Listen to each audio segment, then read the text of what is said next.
puntos más importantes en el sellado periférico maxilar es el sellado del post-dam o sellado palatino posterior.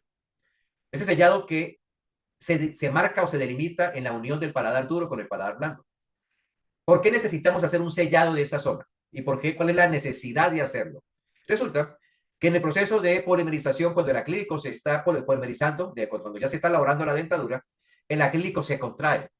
Se contrae en la parte posterior, que es la parte libre, que está en la parte lateral donde tengo los dientes, no se contrae tanto, automáticamente no se contrae, él se contrae y se levanta de la parte posterior.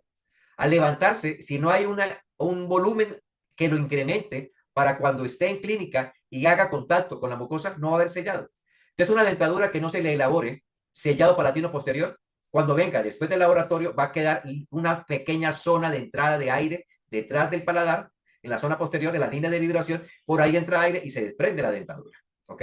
Entonces, ¿cuál es la razón de hacerle sellado palatino posterior? Compensar una de las grandes funciones es compensar la contracción del acrílico en la zona posterior del paladar. ¿Vale? Resulta que invoca básicamente dos situaciones clínicas de bóvedas palatinas y paladar blando. Paladar blando, donde en un momento dado es un paladar blando profundo, una bóveda palatina en forma de B y un paladar plano más bien. Cuando tengo una bóveda palatina profunda, esta polorosis palatina, que es la unión del paladar blando con el paladar duro, va más hacia la parte de adentro, más se mete en el paladar duro, se mete en la bóveda palatina y esa línea de vibración está por delante de las fobias palatinas. Un referente anatómico que está en tu documento, que ya lo hemos hablado, es cuáles son los referentes para marcar la línea de vibración. Detrás del surco amular, tengo la escotadura amular y si tiro una línea de la escotadura amular a las foveolas palatinas, que está en la parte media del paladar, que está en la parte final del rafe palatino medio. Ahí tengo dos fobias, dos perforaciones en la mucosa, que a veces no se visualizan claramente, a veces se ven, a veces no se ven, pero son las foveolas palatinas, que es el límite, digamos, estratégico entre paladar duro y paladar blando. Hasta ahí tengo históricamente la línea de vibración anterior, la línea de vibración, ¿vale? Si tengo un paladar profundo, esta línea de vibración va más hacia la parte anterior. Y si estás en la parte anterior, cuando se haga la zona de desgaste, que se llama zona de sellado palatino posterior, porque la línea no es la zona de sellado, ella me sella, pero como hablamos de una zona, es una área que involucra una forma conocida también como ala de mariposa.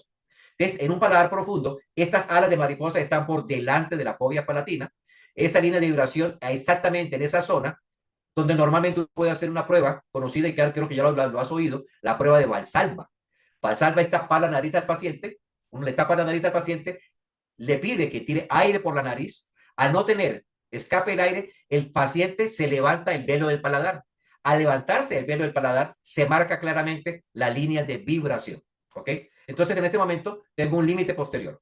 Ahora, si tengo un paladar plano, yo puedo hacer esa línea de vibración por detrás de las fobias palatinas. Aproximadamente aún puede ser 4 o 5 milímetros por detrás. Tengo una zona más amplia.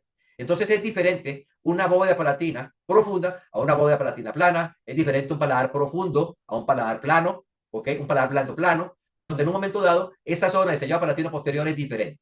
Ahora, normalmente, ¿qué es lo que tú has hecho y todo el mundo hace cuando toma una impresión superior?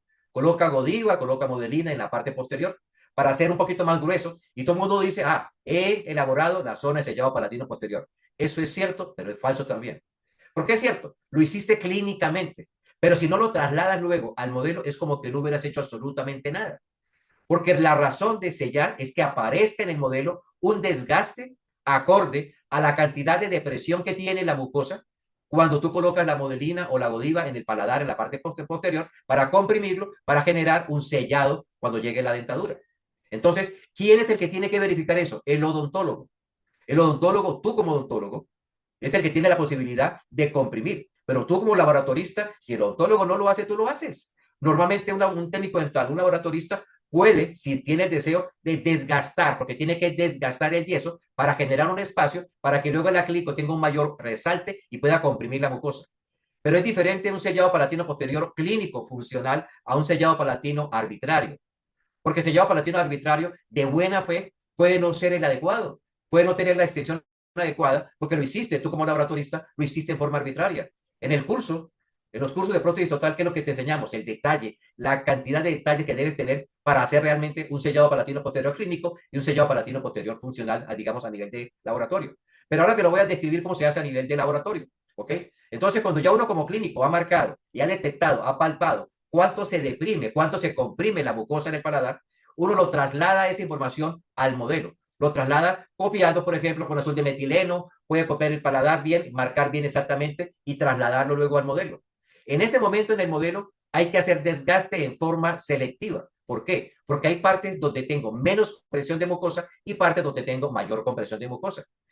La parte posterior, normalmente, las partes extremas, detrás del surco amular, y la parte media, donde está el rafe palatino medio, son las zonas de menos compresión.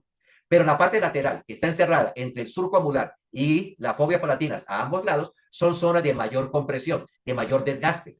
¿Ok? Eso es lo que se conoce en la literatura como la zona de Lipton-Harris. Lipton-Harris determinó que había 5 zonas, las zonas 1, 3 y 5. 1 y 5 son detrás del surco amular, 3 es la rafe palatino medio, la parte de espina nasal posterior, son las zonas de menos desgaste. ¿Cuáles son las zonas de mayor desgaste? Las zonas 2 y 4, que son las zonas intermedias. Ese desgaste tiene que hacerse de tal manera que vaya en forma difuminada, comenzando en cero, prácticamente cero desgaste en la parte alta de la forma de alas de mariposa. Se llega a la parte posterior donde previamente con una fresa se ha marcado una línea donde aproximadamente hay un desgaste de 1 milímetro, milímetro y medio, generando en forma difuminada una depresión que luego, cuando llegue el acrílico, va a ser un alto relieve que al llegar a boca te produce un sellado. Esto que te estoy describiendo es lo que se va a ver en detalle en los cursos en un momento dado, cómo se desgasta, cómo se marca esa situación, para que entiendas que una cosa es sellado palatino posterior clínico y sellado palatino posterior de modelo. En el modelo hay que hacer 2 desgastes. Desgaste en la parte media, desgaste palatal del paladar y desgaste detrás del surco amular, llamado sellado amular.